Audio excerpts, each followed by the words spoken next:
ATA انہوں نے بنا رکھا ہے، اینٹی ٹیررسٹ ایکٹ. اور وہ ATA کوئی بھی بندہ جو حکومت کے خلاف بات کرتا ہے، جو انتظامیہ کے خلاف بات کرتا ہے، اسٹیبلشمنٹ کے خلاف بات کرتا ہے، اس پہ ATA لگا دیتے ہیں کہ جی یہ ٹیررسٹ ہے. اور اس کے بعد اس کی نہ ضمانت ہوتی ہے، نہ اس کا کوئی کسی اس کو بتایا جاتا ہے کہ کہاں رکھا ہوا ہے، نہ اس کو کوئی وکیل فراہم کیا جاتا ہے، اور نہ ہی اس کی کوئی کہیں سنوائی ہوتی ہے. اور وہ پھر مخصوص عدالتیں انہوں نے بنا رکھی ہیں جن میں وہ ٹرائل کرتے ہیں اور خود ہی فیصلے سنائے، خود ہی منصف ہیں، خود ہی وکیل ہیں، اور خود ہی یہ جو ہے وہ پھر سزائیں دیتے ہیں. پھر اس کے علاوہ ایک سکیجول 4 وہاں پہ انہوں نے بنا رکھا ہے، جس کے تحت مختلف لوگوں کو اس لسٹ میں ڈال دیتے ہیں، اور وہ اپنے جو تھانے کی حدود ہوتی ہے وہاں سے باہر جانے کے لیے ایک تو وہ تھانے میں جا کے رپورٹ کرنے کے پابند ہوتے ہیں، اور اس کے علاوہ اگر اپنی حدود سے وہ باہر جائیں تو وہ اجازت کے بغیر نہیں جا سکتے ہیں. تو مقامی تھانے کی اجازت کے بغیر وہ کہیں بھی سفر نہیں کر سکتے، کہیں آ جا نہیں سکتے ہیں. ان کے پاسپورٹ وغیرہ ضبط کر لیے جاتے ہیں، ان کے شناختی کارڈ سارا کچھ وہ انتظامیہ رکھ لیتی ہے. اسی طرح پھر نیشنل ایکشن پلان بنا رکھا ہے انہوں نے، اس کے تحت جس کو چاہتے ہیں وہ قومی سلامتی کے نام پہ یہ دھر لیتے ہیں. تو یہ چیزیں انہوں نے POJK میں. اب POJK کی صورت حال یہ ہے، جس کو گلگت بلتستان اور POJK ہم دو الگ اس لیے کرتے ہیں کہ یہ دو الگ حکومتیں انہوں نے بنا رکھی ہیں، ایک کا ہیڈ کوارٹر گلگت میں ہے اور ایک کا مظفر آباد میں. تو POJK میں بھی انہوں نے یہ سلسلہ شروع کیا تھا 2018 میں، لیکن وہ پھر ہم چونکہ POJK کی آدھی سے زیادہ آبادی باہر ہے، یورپ میں، انگلینڈ میں، صرف منیمم 10 لاکھ سے لے کر 15 لاکھ تک اعداد و شمار ہیں کہ جموں کشمیر کے لوگ برطانیہ میں رہتے ہیں. تو باقی یورپ، امریکہ، کینیڈا وغیرہ میں کوئی لگ بھگ 10 لاکھ لوگ اور بھی ہیں مڈل ایسٹ کو ملا کے. تو آدھی سے زیادہ آبادی باہر ہے. تو باہر یہ جو لوگ رہتے ہیں، ظاہر آبویسلی یہ پاکستانی اسٹیبلشمنٹ کی ریچ سے باہر ہیں. تو یہ پھر ہم یہاں پہ جب مظاہرے کرتے ہیں، ہم یہاں پہ ملتے ہیں مختلف ممالک کے لوگ، جو فارن منسٹریز ہیں، ہیومن رائٹس آرگنائزیشنز ہیں، ان میں جا کے جب ہم شور کرتے ہیں تو تھوڑا پھر ان کو ظاہر ان پہ پریشر آتا ہے، جس کی وجہ سے یہ POJK میں تھوڑا سا انہوں نے یہ قوانین نافذ کرنے میں ابھی تک وہ تھوڑی سی جھجک کا مظاہرہ کر رہے ہیں. لیکن جہاں تک بنیادی انسانی حقوق کا تعلق ہے تو انہوں نے جو جتنے بھی یہاں پہ جو کانسٹیٹیوشن بنا رکھا ہے، جو یہاں پہ کانسٹیٹیوشن ہے POJK کے اندر، اس کو انٹرم ایکٹ 1974 کہا جاتا ہے. اس میں، اور ابھی انہوں نے اسی سال جون میں ایک قانون بنایا، الیکشنز ایکٹ 2020. ان دونوں قوانین میں، ان دونوں یہ آئینی دستاویزات جو انہوں نے تیار کر رکھی ہیں، اس میں کسی قسم کے بنیادی انسانی حقوق لوگوں کو حاصل نہیں ہے. نہ ہی فریڈم آف ایکسپریشن ہے، نہ ہی فریڈم آف پیسفل اسمبلی ہے، نہ ہی فریڈم آف ایسوسیشن ہے. اکنامک رائٹس تو سرے سے ہیں ہی نہیں ہے. اکنامک رائٹس کا تو کہیں سے کہیں ذکر ہی نہیں ہے. اور گلگت بلتستان کے لوگوں کی حالت تو ہم سے بھی زیادہ بری ہے. وہاں پہ انہوں نے GB آرڈر، اس کو کہتے ہیں گلگت بلتستان آرڈر 2018 جو ہے وہ نافذ کیا ہوا ہے. اس کے مطابق تو ان کی ملازمتیں بھی انہوں نے پنجابیوں کو دے رکھی ہیں، پنجاب والوں کو اور پاکستان والوں کو ان کا کوٹا مختص کر دیا ہے. اور مطلب جو زیادہ ذمہ دار جتنی بھی سرکاری ملازمتیں ہیں وہ ساری انہوں نے پاکستان کے حوالے کر رکھی ہیں کانسٹیٹیوشن بنا کے. مطلب اس طرح کا یہ وہاں پہ لوگوں کے ساتھ ہو رہا ہے.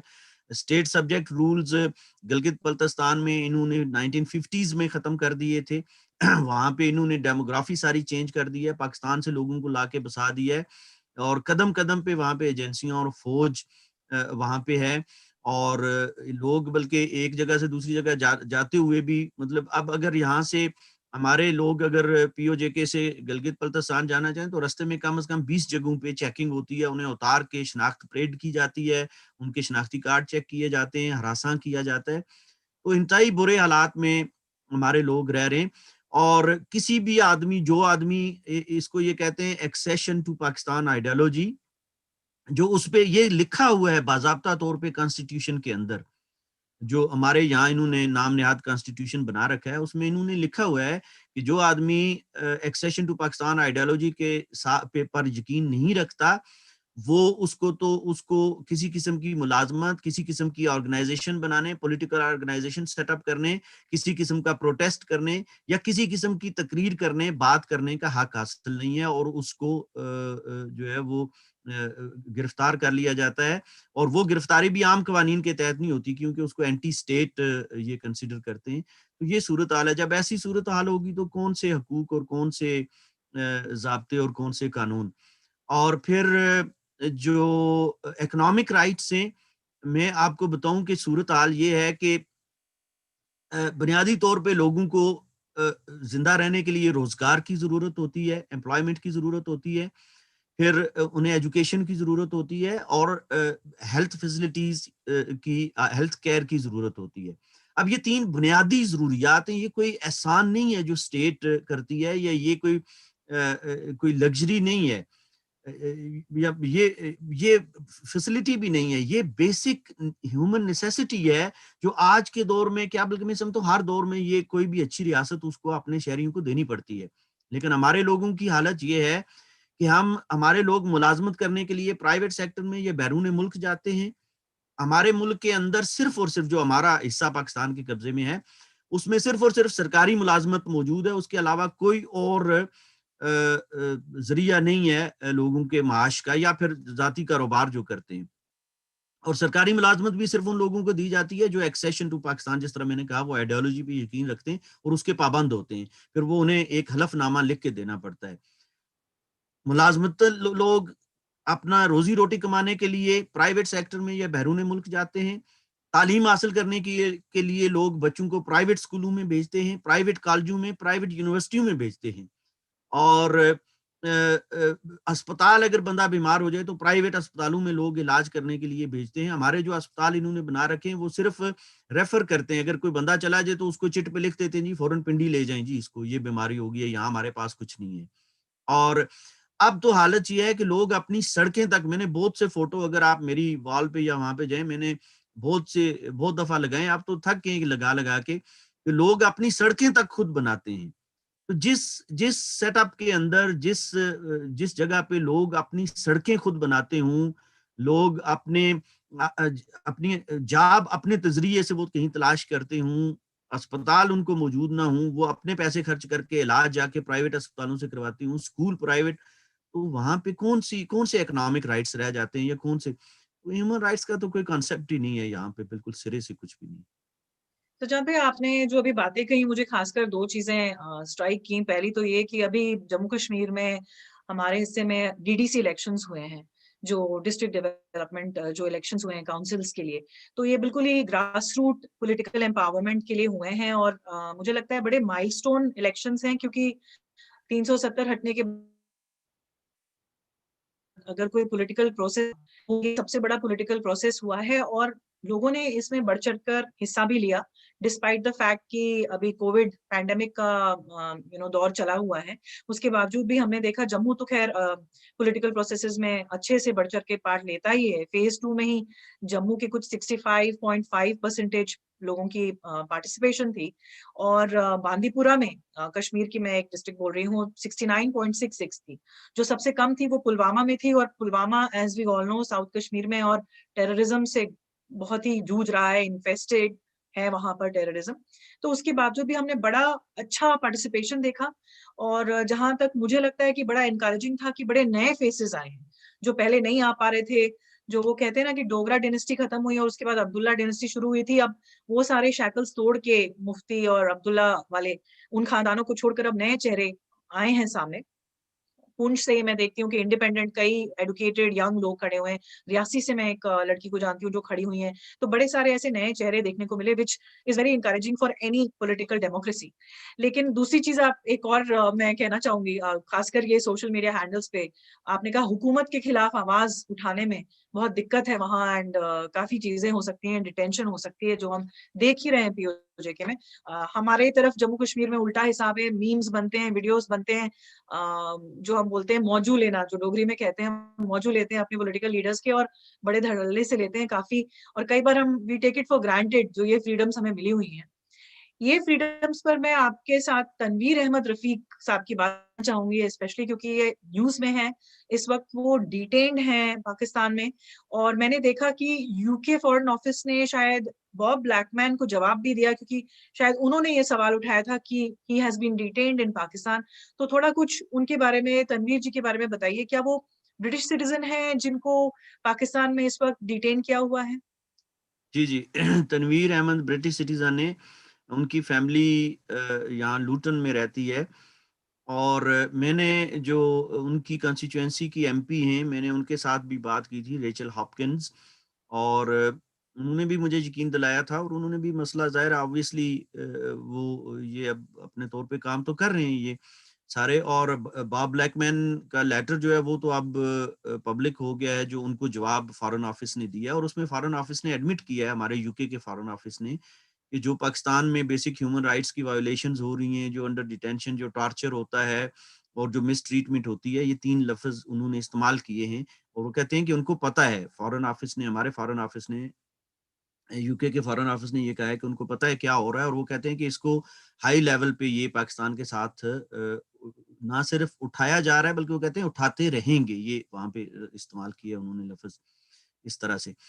تو تنویر احمد برطانوی شہری ہیں. اب چونکہ جو ہماری طرف جو پاکستان کے قبضے میں جو علاقہ ہے، وہاں پہ قانون یہ ہے کہ ڈیول نیشنلٹی ہو سکتی ہے.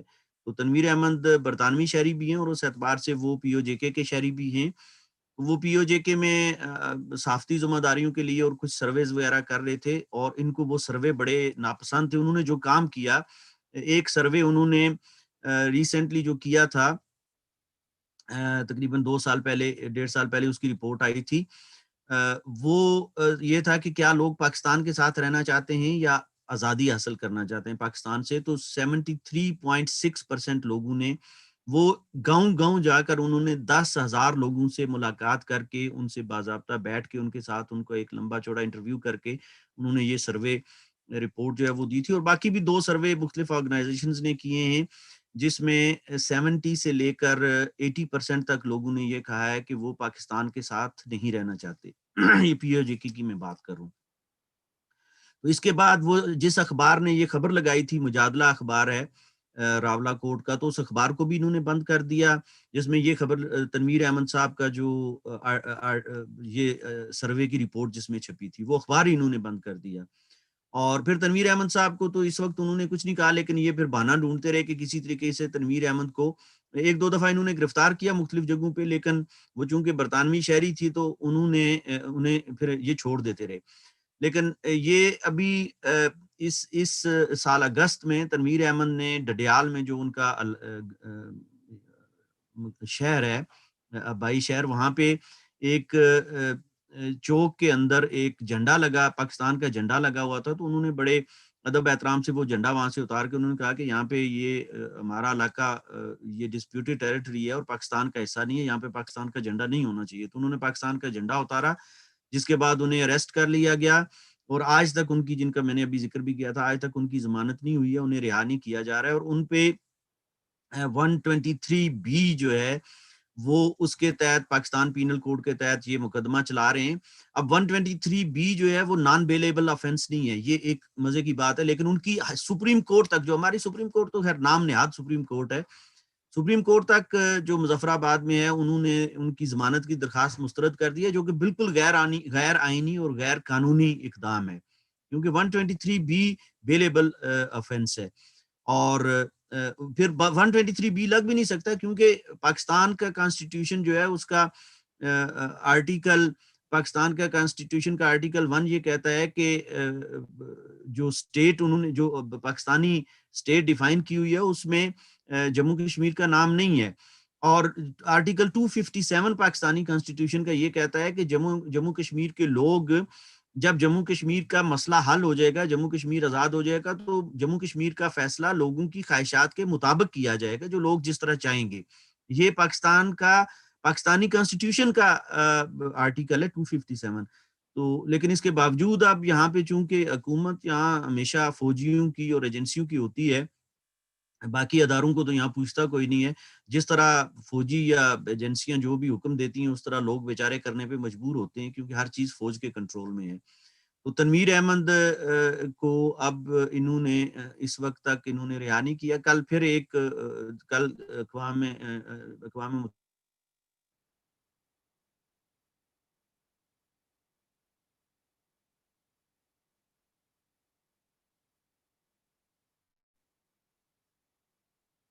متحدہ کے چارٹر کے مطابق انسانی حقوق کا گیا ہے.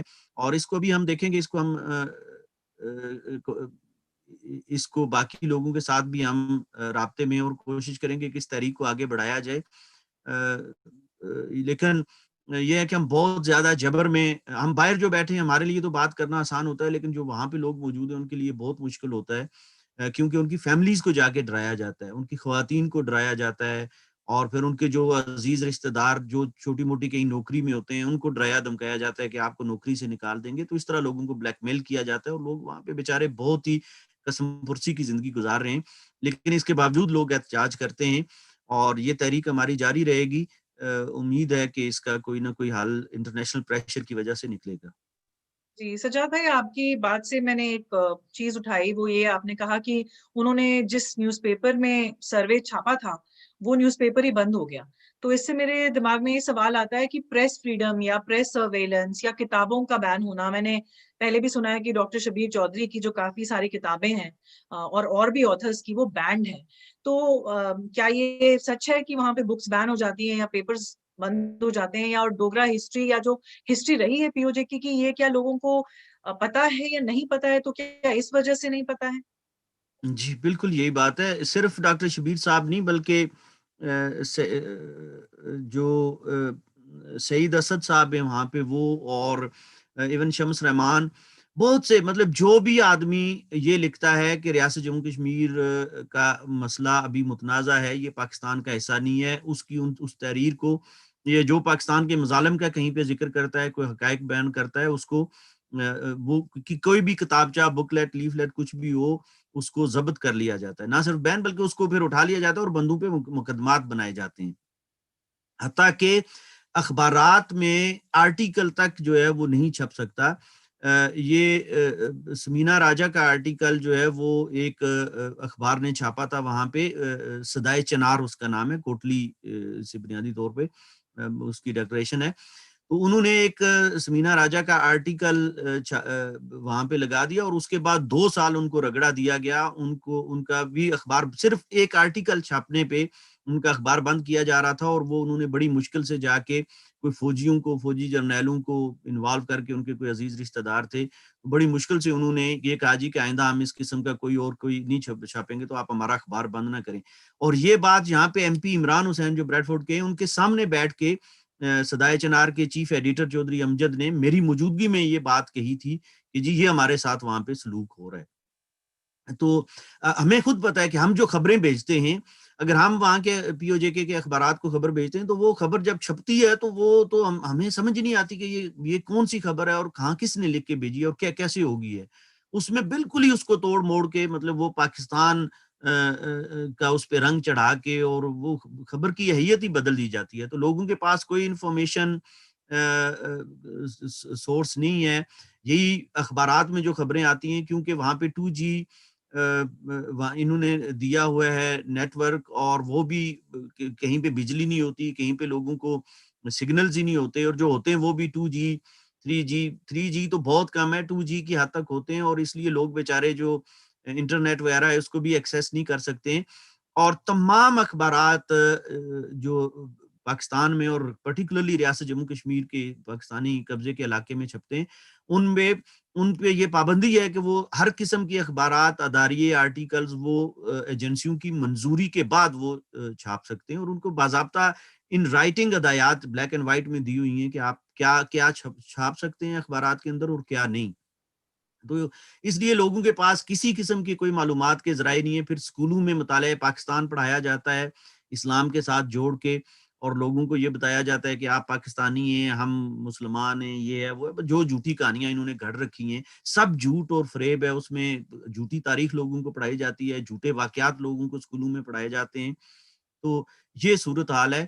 کسی قسم کا کوئی آزادانہ انفارمیشن کا کوئی ذریعہ لوگوں کے پاس وہاں موجود نہیں ہے, اور جو لوگ لکھتے ہیں ان کو بین کر دیا جاتا ہے. یہ بالکل یہ اس کے تو سینکڑوں واقعات ہیں. لوگوں کے پریس بند کر دیے گئے, لوگوں کی بکس اٹھا لی گئیں, لوگ بیچارے وہاں پہ بھاگنے پہ مجبور ہیں. وہاں سے خواجہ رفیق میرپور میں ان کا پریس تھا, وہ بیچارے اب بھاگ کے تو پتہ نہیں سری لنکا میں یا ملیشیا میں کہیں پہ فیملی کو لے کے بیٹھے ہوئے ہیں. وہ ان کو مطلب وہاں پہ ان پہ مقدمہ بنا دیا گیا, اور ان کا تمام پریس اور اخبارات اور ان کو جو بھی مطلب کتابیں انہوں نے چھاپ رکھی تھی سب اٹھا کے لے گئے. اور وہ یہ مطلب ایک کیا واقعات آپ کو سنائیں جو کچھ وہاں پہ ہو رہا ہے. جی, پولیٹیکل اساسینیشنز کی اگر بات کریں, مطلب جو میں نے سب سے پہلی بار سنا تھا تو اس میں عارف شاہد جی کا نام میں نے سب سے پہلے سنا. اس کے بعد ابھی حال میں آپ کے ہی منہ سے میں نے حیدر شاہ رضوی ان کا نام سنا. تو کیا یہ پولیٹیکل اساسینیشنز بھی بہت عام ہیں, مطلب کھلے عام ہوتے ہیں, دھڑلے سے ہوتے ہیں؟ جی, پولیٹیکل اسیسینیشنز کے بہت سے وہاں پہ طریقے ہیں. یہ تو کچھ ایسے نام ہیں جو ہم وہ لیتے ہیں جن کو سامنے انہوں نے مار دیا. سید حیدر شاہ رضوی کو انہوں نے چلاس جیل میں زہر دے کے مارا, سلو پائزننگ کی, اور وہ بیچارے پھر گھٹ گھٹ کے مرے, شہید ہوئے. عارف شاہد پہ انہوں نے گولیاں برسائیں ان کا راولپنڈی میں ان کا جو گھر تھا اس کے گیٹ کے باہر, اور انہیں موت کی نیند سلا دیا, انہیں شہید کیا. اور یہاں پہ اس کے علاوہ بہت سے جو ہیں وہ جموں کشمیر کے اندر سیاسی کارکنان, وہ جن کو انہوں نے گولیاں مار کے یا جن کے آج تک قاتلوں کا جو ہے وہ پتہ ہی نہیں چلا کہ کس نے قتل کیا ہے, ان کے قاتل کون ہے. عارف شاہد کے قاتلوں کا آج تک پتہ نہیں چلا ہے کہ وہ کون ہے. سید حیدر شاہ رضوی کا بھی رجسٹر نہیں ہوا. اس طرح کے یہ اب دو نام میں آپ کو اب نام کیا گنوں, اس طرح کے سینکڑوں لوگ ہیں جو پی او جے کے میں شہید ہوئے ہیں جن کے آج تک قاتلوں کا کسی کو پتہ ہی نہیں ہے. اور یہ بڑی عام سی بات ہے, یہ تو ہر بندہ سمجھتا ہے کہ جس آدمی جس شہید ہونے والے کے یا مرنے والے کے قاتل کا پتہ نہ چلے تو یہ سمجھ لینا چاہیے کہ اس کی قاتل ریاست ہے. تو ایسے سینکڑوں لوگ ہیں. صرف ہمارے جو اسٹوڈنٹ آرگنائزیشن جس کے ساتھ میرا تعلق تھا NSF, اس کے 20 لوگ ہیں جنہیں اس طرح شہید کر دیا گیا, مار دیا گیا. پولیٹیکل پارٹیز کی, ہر پولیٹیکل پارٹی کے کوئی 1 2 4 6 لیڈر جو ہیں وہ اس طرح انہیں مختلف طریقوں سے جو ہے وہ مار دیا جاتا ہے, اور پھر وہ پتہ ہی نہیں چلتا کہ کیا ہے کیا نہیں ہے. پھر پوسٹ مارٹم جو کرتے ہیں وہ اپنی مرضی سے یہ رپورٹیں دیتے ہیں, کسی کے مرنے کی کوئی تصدیق بھی نہیں ہو سکتی ہے جی کہ وہ کس وجہ سے مرا ہے. تو یہ تو ایک عام چیز ہے لوگوں کو مارنے کی, لوگوں کو ڈرانے دھمکانے کی, اور پھر اس کو مثال بنا کے پیش کیا جاتا ہے جی کہ اگر آپ باز نہیں آؤ گے تو آپ کا حشر بھی فلاں جیسا ہوگا. تو ہم جو باہر بیٹھے لوگ ہیں ہم تو ان چیزوں کا ذکر کرتے ہیں, لیکن جو بیچارے وہاں پہ ان کے براہ راست قبضے میں ہیں وہ ان کی تو زبان پہ بھی تالے لگے ہیں, وہ تو ان کی زبان بندی ہے, وہ تو بات بھی نہیں کر سکتے ہیں. یہ صورتحال ہے. پولیٹیکل اسیسینیشنز بالکل عام ہیں. آپ نے ابھی حال میں ہیلمٹ شاید کہتے ہیں اس کو, ہیلمٹ گاؤں کی نیلم ویلی میں بھی آپ نے بات کی تھی کہ لینڈ کو فورسفلی آکیوپائی کیا پاکستانی آرمی نے. تو ہم ایسے بھی اس خطے کو پاکستان آکیوپائڈ جموں کشمیر کہتے ہیں, پر یہاں پہ ایسی نیوز بھی آپ کے ہینڈل کے تھرو میں نے پڑھا کہ نیلم ویلی میں اس طرح کی واردات ہوئی ہے جہاں آرمی نے زبردستی لینڈ بھی لی ہے لوگوں کی. جی, آرمی کی جو بات ہے وہ تو صرف لینڈ نہیں لیتے ہیں, بلکہ اس آرمی 3 قسم کی یہاں پہ جو ہے وہ بے ضابطگیاں کر رہی ہے اور جبر ظلم کر رہی ہے. ایک تو وہ لوگوں کی لینڈ جو ہے وہ اس پہ زبردستی قبضہ کر لیتے ہیں, اور یہ عام چیز ہے. یہ گلگت بلتستان میں بھی اور پی او جے کے میں بھی جو بھی زمین ان کو پسند آتی ہے وہ اس پہ قبضہ کر لیتے ہیں, اور لوگوں کو کہتے ہیں جائے جو کرنا ہے کر لیں. اس کے علاوہ دوسرا یہ ہے کہ انہوں نے سول آبادیوں کے اندر مورچے بنا رکھے ہیں, اور اپنی آرٹلری گنز جو ہیں وہ سول آبادیوں کے اندر انہوں نے نصب کر رکھی ہیں, اور یعنی سیولینز کو یہ انہوں نے اپنی شیلڈ بنا رکھا ہے. دوسری گڑبڑ یہ کرتے ہیں. اور پھر تیسری یہ ہے کہ سول آبادیوں میں نہ صرف یہ کہ وہاں پہ ریپ کے بہت سے کیسز ہوتے ہیں جہاں پہ یہ فوجی ہیں, بلکہ یہ اکثر، یہ ابھی پچھلے ہفتے کی بات ہے کہ ایک 10ویں جماعت کی اسٹوڈنٹ کو نیلم ویلی سے پاکستان کا فوجی بھگا کے لے جا رہا تھا، جسے ایک چیک پوسٹ پہ پھر پولیس نے وہاں پہ اریسٹ کیا. تو یہ عام، مطلب یہ ہر دوسرے چوتھے دن کہیں نہ کہیں سے ایک خبر آتی ہے جی کہ لڑکیوں کو اغوا کر کے لے جاتے ہیں. ریپس کے تو اتنے کیسز ہیں کہ وہ لوگ ہمارے بیچارے رپورٹ تک نہیں کرتے ہیں، لیکن ہمیں چونکہ وہ پتہ چلتا رہتا ہے، بتاتے رہتے ہیں. وہ پولیس کو نہیں بتاتے ہیں، کیونکہ ایک تو وہ مقامی طور پہ اپنی عزت اور اس کی وجہ سے وہاں پہ جو ایک کلچر ہے، اور دوسرا وہ پولیس نے پھر کوئی کاروائی بھی نہیں کرنی ہوتی، بلکہ پولیس الٹا جو رپورٹ کرنے والے لوگ ہیں ان کو تنگ کرتی ہے. تو اس لیے اب پولیس سے بھی لوگوں کا اعتماد اٹھ گیا ہے. اسٹیٹ انسٹیٹیوشن جو ہیں ان پہ تو کسی کا کوئی بھروسہ ہے ہی نہیں ہے، ان سے لوگ مدد طلب نہیں کرتے ہیں. لیکن ہمیں لوگ، جو بھی واقعہ ہوتا ہے، ہمیں ہمارے سیاسی کارکن اور ہمیں لوگ بتا دیتے ہیں جی یہ چیزیں ہو رہی ہیں. تو یہ 3 قسم کے کام جو ہیں وہ یہ کر رہے ہیں پولیٹیکل اسیسینیشنز کے علاوہ. وہاں پہ ریپس ہو رہے ہیں، وہاں پہ لوگوں کو، لڑکیوں کو، نوجوان لڑکیوں کو ایبڈکٹ کر کے یہ پاکستان لے جاتے ہیں فوجی، اور پھر لوگوں کی زمینوں پہ جبری قبضہ کر لیا جاتا ہے، جس کا کوئی عدالت، کوئی قانون جو ہے اس کو تحفظ نہیں دیتا ہے، اور وہ بات نہیں سنتا ہے. اور یہ بالکل یہ عام ہے. یہ ہلمت کی تو ابھی آپ کو ریسنٹلی آپ کو بتایا کہ ہلمت پہ، وہاں پہ جس زمین پہ انہوں نے قبضہ کیا وہاں پہ ٹرانسفارمر لگا ہوا تھا، اور انہوں نے بجلی کاٹ دی وہاں پہ. انہوں نے کہا جاؤ جی یہ جدھر اٹھا کے لے جاؤ اس کو، جہاں مرضی ہے.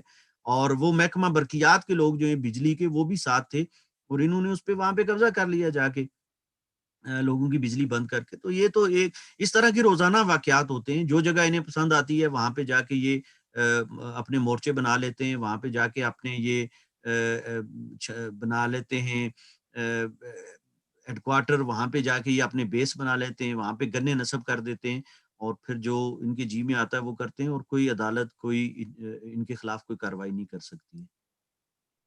سجاد بھائی، میں آپ سے پوچھنے ہی والی تھی کہ وہاں پہ ویمن کا سٹیٹس کیا ہے. آپ نے جو باتیں بتائی ہیں، اور میں نے آئی تھنک سوشل میڈیا کے حوالے سے کافی ویڈیوز بھی دیکھے جہاں عورتیں اپنا منہ چھپا کر وہ ایسے انسیڈنٹس بتا رہی ہیں کہ جہاں ریپ بھی ہوا ہے، کڈنیپنگ بھی ہوئی ہے، اور بنکرز میں بھی جب شیلنگ ہوتی ہے تو بنکرز میں بھی جب وہ چھپتے ہیں تو وہاں بھی اس طرح کا ابیوز ہوتا ہے کہ عورتیں جانا نہیں پسند کرتی ہیں شیلنگ کے دوران ان بنکرز میں. سن کے اور یہ ویڈیوز بھی دیکھ کے انسان کا مطلب دل دہل جاتا ہے، اور سمجھ نہیں آتا کہ لوگ وہاں کیسے رہ رہے ہیں، اور عورتیں خاص کر ہماری لڑکیاں وہاں کیسے رہ رہی ہیں. اس کے ساتھ میں آپ کو یہ بھی پوچھنا چاہوں گی، بیکاز یہ سب سن کے لگتا ہے کہ انہوں نے پی او جے کے کو کبھی آف کورس انلیگلی آکوپائی تو کیا ہوا ہے، لیکن ایک کالونائزر کی طرح ہیں، کیونکہ اپنے لوگوں جیسا ٹریٹ ہی نہیں کر رہے. جب آپ لوگوں کو اس طرح سے جانور کی طرح سے ٹریٹ کر رہے ہیں تو آپ نے تو بس کالونائز کیا ہے. تو اس میں ڈیموگرافی چینج، آپ نے کہا تھا اسٹیٹ سبجیکٹ جو لاس تھے وہ 1950 1950 میں ہی چینج ہو گئے تھے. اینڈ وہاں کوئی ڈیموگرافی چینج ہوئی ہے؟ کیونکہ ہمارے جموں کشمیر میں تو اگر کوئی باہر سے آیا ہے تو صرف بنگلہ دیشی مسلم اور روہنگیا ہی آئے ہیں، باقی تو ڈیموگرافی ویسی کی ویسی ہے. بٹ پی او جے کے میں کیا ہے ڈیموگرافی کا؟ 1950 سے کیا چینجز آئی؟ یہ جو میں نے 1950s کی بات کی، یہ گلگت بلتستان کی بات تھی. گلگت بلتستان میں اسٹیٹ سبجیکٹ رولز انہوں نے سسپینڈ کر دیے تھے، اور وہاں پہ فری فار آل ہے. پاکستان سے کوئی بھی بندہ جا کے وہاں پہ زمین بھی خرید سکتا ہے، اور وہاں پہ وہ گھر بھی بنا سکتا ہے، اور وہاں پہ لوگ رہتے ہیں. اور وہاں کی تو انہوں نے ڈیموگرافی ساری چینج کر دی ہے. وہاں پہ پرٹیکولرلی یہ جو ان کا خیبر پختونخوا ہے، وہاں سے انہوں نے لوگوں کو وہاں پہ جا کے بسا دیا، اور پنجاب سے بہت سے لوگوں کو، اور وہ لوگ وہاں پہ کاروبار بھی کرتے ہیں. انہوں نے اپنی مارکیٹس بنا لی ہیں، ان کے بزنسز ہیں، اور وہ سارا. پی او جے کے اندر جو مظفر آباد گورنمنٹ کے انڈر جو ایریاز ہیں، وہاں پہ بھی انہوں نے جعلی اسٹیٹ سبجیکٹ لوگوں کو ایشو کیے ہوئے ہیں. اور اب پی او جے کے اندر تو بہت سے علاقے ہمارے ایسے ہیں جہاں پہ مقامی آبادی ہے ہی نہیں ہے، کیونکہ وہ سارے کے سارے انگلینڈ میں چلے گئے. بہت سے گاؤں ایسے ہیں جہاں پہ کوئی مقامی آدمی نہیں آپ کو ملے گا، وہ سارے لوگ انگلینڈ یا یورپ میں ہیں. اور وہاں پہ اب ان کے گھروں میں، ہمارے گھروں میں جو ہمارے لوگ ہیں ان کے گھروں میں انہوں نے اپنی گھروں کی دیکھ بھال کے لیے جو نوکر وغیرہ رکھے ہوئے تھے، وہاں پہ پھر ان کے خاندان آ کے آباد ہو گئے، اور وہ قبضے ہو گئے. اور کاروبار سارا جو ہے وہ پنجابیوں اور پٹھانوں کے پاس ہے. اور ان پنجابیوں اور پٹھانوں نے اب وہاں پہ ان کے بچے بھی وہاں پہ پیدا ہوئے، اور وہ وہی ہماری مقامی زبان ہی بولتے ہیں. اور صرف جب ان کا نام آتا ہے یا ان کے جو سر نیم ہے، اس سے ہمیں پتہ چلتا ہے کہ یہ لوگ پنجاب کے یا خیبر پختونخوا کے ہیں، یہ جموں کشمیر کے نہیں ہیں. تو وہاں انہوں نے پھر یہ حکومت نے جعلی سرٹیفکیٹ ان کو اسٹیٹ سبجیکٹ بنا کے دے دیے، اور ان کے اپنے کاروبار ہیں، انہوں نے اپنے مکان گھر بار بنا لیا. تو یہ سارا کچھ ڈیموگرافی تو بیسک اب وہ رہی نہیں ہے. ایک تو انہوں نے جو جموں کشمیر کے لوگ تھے 47 میں، ان کو مار کے یہاں سے بھگا دیا، جو نان مسلم جتنے بھی تھے، اور جو مسلمان بچے ان کو وہاں پہ اب یہ دو اور سازشیں بھی ہو رہی ہیں. یہ روزگار اور تعلیم نہ ہونے کا ایک اس کے پیچھے جو ان کی پلاننگ ہے وہ یہ ہے کہ لوگ یہاں سے بھاگنے پہ مجبور ہو جائیں. تو جو لوگ وہاں سے ظاہر ہے بھاگ جائیں گے جب، تو آبویسلی ان کی جگہ پہ پھر یہ پاکستان سے بندوں کو بھیج دیتے ہیں. تو ایک اس طرح سے بھی ڈیموگرافی چینج کر رہے ہیں، اور دوسرا جو جعلی طریقے سے یہ ان کو ریاستی شہری ہونے کے سرٹیفکیٹ، ایون ابھی تو بڑے یہاں پہ انہوں نے ایک دو تو لیڈیز جو ایسی ہیں کمل حیات ٹائپ کے، جن کا ریاست کے ساتھ کوئی تعلق ہی نہیں ہے، اور ان کو ہر جگہ یہ جموں کشمیر کی لیڈر بنا کے پیش کرتے ہیں. تو یہ اس طرح کے بہت سے کیسز ہیں. مطلب جب میں نے یہ کہا کہ ہمارے پاس کچھ بھی نہیں ہے، تو اسی سے سمجھ لیں کہ اب جس چیز کو بھی آپ کوئی بھی مدعا اٹھائیں گی، کوئی بھی مسئلہ اٹھائیں گی، اس میں ہمیں بے ضابطگی اور گڑبڑ نظر آئے گی. اور پاکستان کا جبری قبضہ، اور بالکل آپ نے درست کہا کہ یہ پاکستان کی کالونی ہے.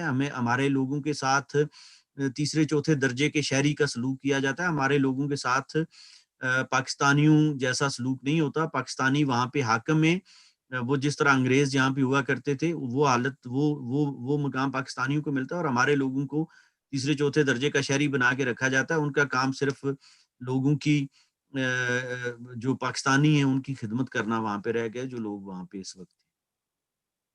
جی، کالونی تو پاکستان کی تو بنی گئی، پر چائنا کی بھی بن گئی ہے، کیونکہ چائنا کو بھی ایک طرح سے انہوں نے حصہ بیچ دیا ہماری ریاست کا، میں کہوں گی. اور دوسری میں آپ سے آخری میں یہ سوال کروں گی سجاد بھائی، کیونکہ آپ نے اتنی ہمت سے اتنی ساری باتیں کہیں، اور ہمارے چینل پر تو کہیں، لیکن آپ نے بڑے بڑے پلیٹ فارمز پہ کہیں. آپ نے یونائٹڈ نیشنز میں کہیں، یو کے پارلیمنٹ میں کہیں، یورپین پارلیمنٹ میں کہیں، اور کافی خطرہ مول کر آپ نے کہیں ہے. مجھے کسی کو بھی جو بھی سنے گا کہ وہاں کیا صورتحال ہے، تو اس سے پتا چلتا ہے کہ آپ نے بہت بڑا خطرہ مولا ہے.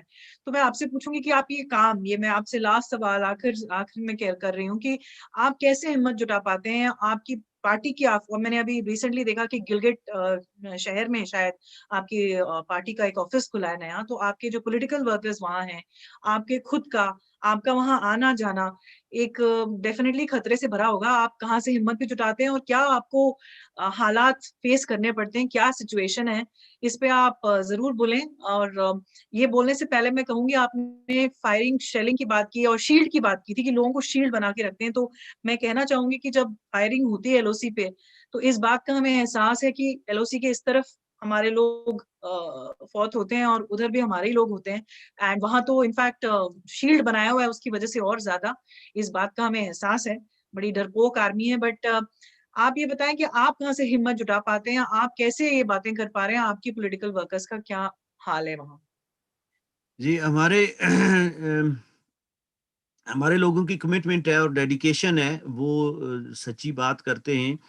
اور یہ ہم لوگ جو باہر بیٹھے ہوئے ہیں، بنیادی طور پہ یہ ایک سہارا ہے ہمارے وہاں پہ کارکنوں کے پاس، ہمارے لوگوں کے پاس. کیونکہ جب ہمارے کارکنوں کے ساتھ یہ کسی قسم کی بھی زیادتی کرتے ہیں، تو ہم پھر اس کو دنیا کے سامنے لے کے جاتے ہیں، عالمی فورم پہ ہم اس کو اٹھاتے ہیں، دنیا کو بتاتے ہیں کہ یہ کیا ہو رہا ہے، جس کی وجہ سے یہ تھوڑا بہت یہ ڈرتے ہیں. لیکن بنیادی طور پہ اس میں یہ ہے کہ ہماری کمٹمنٹ ہے، ہماری ڈیڈیکیشن ہے، اور ہمارے کارکن اتنے کمیٹڈ ہیں، وہ اتنے جانسار ساتھی ہیں ہمارے. ہماری تربیت ہی ہم اس طرح سے پولیٹیکل تربیت ہم دوستوں کی کرتے ہیں کہ بھئی مرنا تو ہم نے ہے، ایک دن جب مر ہی جانا ہے، تو ہم کیوں نہ ایسا کوئی کام کر کے جائیں جس سے کوئی باقی لوگوں کو کے لیے کچھ آسانیاں پیدا ہوں. تو یہ جبر کا جو عالم ہے، یہ ہر طریقے سے ڈرانے دھمکانے کی کوشش کرتے ہیں. لیکن ہم چونکہ جب جو ڈر جاتا ہے اس کو پھر ظاہر آبویسلی یہ زیادہ ڈراتے دھمکاتے ہیں.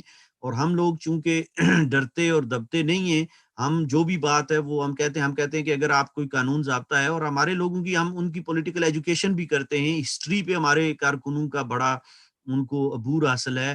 اب جو جموں کشمیر کا ڈسپیوٹ ہے، اس پہ خاص طور پہ ہم اسٹڈی سرکلز میں لوگوں کی ٹریننگ کرتے ہیں کہ یہ ایشو ہے کیا، یہ کیسے بنا، اس پہ یو این او نے کیا کہا، اس پہ UNCIP نے کیا کہا, UN کی ریزولوشنز کیا ہیں, ان کی ورڈنگ کیا ہے, انٹرنیشنل لا کیا ہے. تو یہ ساری چیزیں ہم لوگوں کو بتاتے ہیں. کانسٹیٹیوشنل اور لیگل اس کی فاؤنڈیشنز کیا ہیں, اس کا پاکستان کا یہاں پہ وجود جو ہے اس کی قانونی کیا پوزیشن ہے. تو ہر پہلو سے تو ہمارے لوگ پھر اس سے تھوڑا ہمت بھی ان میں پیدا ہوتی ہے, اور ان کو جب یہ پتا چلتا ہے کہ یہ قانونی, ہم جو بھی کام کر رہے ہیں یہ قانون اور ضابطے کے اندر ہے, تو وہ پھر ظاہر ہے وہ ڈرتے دبتے نہیں ہیں. لیکن چونکہ باقی عام آدمی جو ہے وہ بیچارے, اس کی تو نہ اتنی سوچ سمجھ ہوتی ہے, نہ اتنا نالج ہوتا ہے, نہ ان کی اس طرح سے تربیت ہو پاتی ہے, اس لیے وہ ڈرے اور سہمے رہتے ہیں. لیکن جب ان سے یہ پوچھا جاتا ہے, جس طرح میں نے آپ کو کہا, سرویز جو 3 سرویز ہو چکے ہیں, جب ان سے پوچھا جاتا ہے کہ آپ پاکستان کے ساتھ خوش ہیں, آپ پاکستان کے ساتھ رہنا چاہیں گے یا آزاد ہونا چاہیں گے, تو اس میں نے آپ کو بتا دیا کہ جو ہم سمجھتے ہیں کہ جو تنویر احمد کا موسٹ اتھینٹک جو سروے ہے وہ 73.6%, اور باقی بھی 70 سے 80% لوگوں کے یہی تینوں سرویز میں یہی کہا گیا کہ ہم پاکستان کے ساتھ نہیں رہنا چاہتے. عام آدمی بھی اس چیز کو فیل کرتا ہے کہ پاکستان یہاں پہ کس طرح جبر کر رہا ہے اور ہمیں حقوق حاصل نہیں ہے, تو عام آدمی سمجھ جاتا ہے. لیکن چونکہ ان کو مسئلے کی ہسٹوریکل اور لیگل بیک گراؤنڈ کا اور کانسٹیٹیوشنل پرسپیکٹو کا پتہ نہیں ہوتا ہے, اس لیے وہ بیچارے ان چیزوں کا احاطہ نہیں کر سکتے, اس طرح بول نہیں سکتے, بات نہیں کر سکتے. لیکن ہمارے لوگ تو چونکہ ہر چیز کو سمجھتے ہیں, اور اس پہ میں خاص طور پہ ہمارے جو میں ساتھیوں کے یہاں پہ نام لوں گا, 3 بلکہ. ایک ہمارے جو پارٹی کے سیکریٹری جنرل ہیں عدیل ماگرے صاحب, میں ان کو سمجھتا ہوں کہ وہ اس جتنا دلیر آدمی میں نے زندگی میں کم ہی دیکھا ہوگا, کہ وہ جس طرح وہ بات کرتے ہیں اور بے خوف اور بے جھجک, اور جس طرح وہ سچائی کو بیان کرتے ہیں. اسی طرح ہمارے چیف آرگنائزر جو ہیں پارٹی کے ڈاکٹر خورشید انور, ان کی بھی یہی صورتحال ہے. اور پھر ہمارے جو POJ کے زون ہے ہمارا, اس کے جو ہمارے چیف آرگنائزر ہیں وہاں پہ راجہ سرفراز خان مظفر آباد کے, ان ساتھ ان کا تعلق ہے, وہ بھی ان کا تو سارا وقت ہی عدالتوں کے اندر گزرتا ہے. وہ اتنے مقدمات میں انہیں الجھا کے رکھا گیا, اور انہوں نے پھر ان پہ اتنے مقدمات بنا رکھے ہیں کہ وہ بیچارے صبح سے شام تک عدالتوں میں چکر لگاتے رہتے ہیں, لیکن ہر وقت وہ مسائل اور معاملات پہ بلا جھجک اور بے خوف بولتے ہیں. اور اسی طرح پھر غیاث الدین کا اگر میں نام نہ لوں, غیاث الدین گلگتی جو ہمارے سینٹرل وائس چیئرمین ہیں, گلگت سٹی کے ساتھ ان کا تعلق ہے, تو وہ بھی انہیں پیچھے 2018 میں ایجنسیوں نے اٹھا بھی لیا تھا, 1 مہینے تک انہیں غائب کر دیا تھا. لیکن یہ ہے کہ اس کے بعد سے پھر ابھی تک تو انہیں دوبارہ ہمت نہیں ہوئی ہے. ہمارے لوگ یہ سفر بھی کرتے ہیں, ہمارے لوگوں کے گھروں میں جا کے بچوں تک کو, ان کی بیویوں کو, عورتوں کو, ماں والدین, بوڑھے والدین کو دھمکیاں دی جاتی ہیں. لیکن اب یہ ہے کہ ہمارے والدین جو ہیں وہ بھی ان کو آگے سے جواب دیتے ہیں سخت, اور ہماری خواتین بھی اب جو ہے وہ انہوں نے بھی ہمت باندھ رکھی ہے. اور بچے تو خیر وہ کہتے ہیں جی ہمارے ماں باپ جو کچھ کر رہے ہیں ہم بھی وہی کریں گے. آپ نے دیکھے ہوں گے فوٹو, چھوٹے چھوٹے بچوں کو ریاستی جھنڈے اٹھا کے پرچم, وہ دوڑتے بھاگتے اور سارا. تو یہ ہے کہ میں سمجھتا ہوں کہ یہ اللہ کی طرف سے ہی ہے. اللہ تعالیٰ نے ہمیں یہ ہمت اور یہ طاقت عطا کی ہے.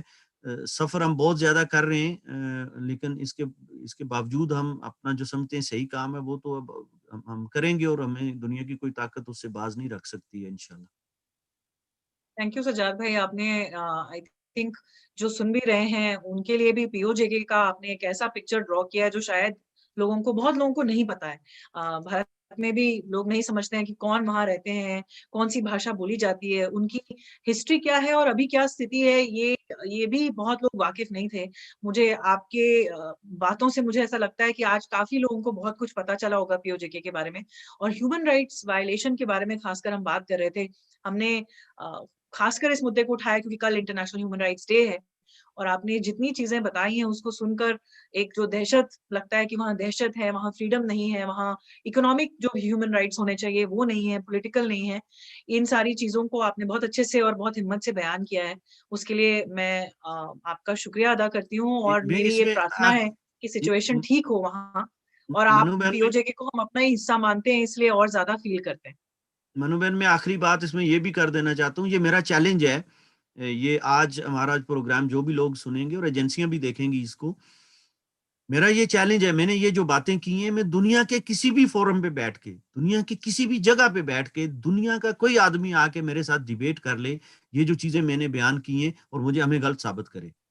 جو سزا ہمیں اوپن جو تجویز کریں گے ہم وہ قبول کرنے کے لیے تیار ہیں. یہ سارے حقائق ہیں جو بات کی ہے, اور دنیا کے کسی بھی فورم پہ کسی بھی بندے کے ساتھ کہیں بھی ہم بیٹھ کے بات کر سکتے ہیں اور ثابت کر سکتے ہیں کہ یہ کچھ ہو رہا ہے, اور یا ہمیں غلط ثابت کیا جائے کہ جو ہم کہہ رہے ہیں یہ غلط ہے.